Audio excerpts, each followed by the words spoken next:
is too high relative to other countries.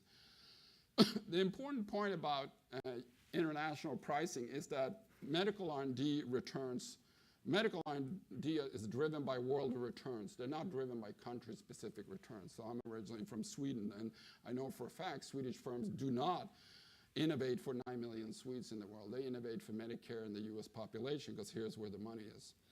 The key implication of that is that what's good policy for the UK, which we often hear we want to mimic in the US, is not good policy for the US. Why is that? Well, essentially, UK or Sweden for that matter, we could essentially shut down both countries and nothing would happen to medical innovation. Okay? Because there's such small part of world return. Okay? And if you're such small part of world return, there is no innovation access trade-off in your country. If Sweden prices a cost or UK prices a cost, nothing will happen to the flow of products coming into their country. That is not true for the US. If US acts like Sweden, that will severely limit the newer products that come into US citizens that they can use in the future in terms of medical innovation. That's why this is such a weird phenomenon in healthcare.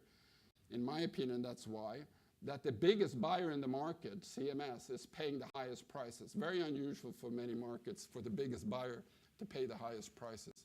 But that's true in healthcare internationally. And it makes sense for CMS to pay the highest prices, because if they acted like free-riding European nations, essentially the US population would be hurt dramatically by fewer products coming on the market.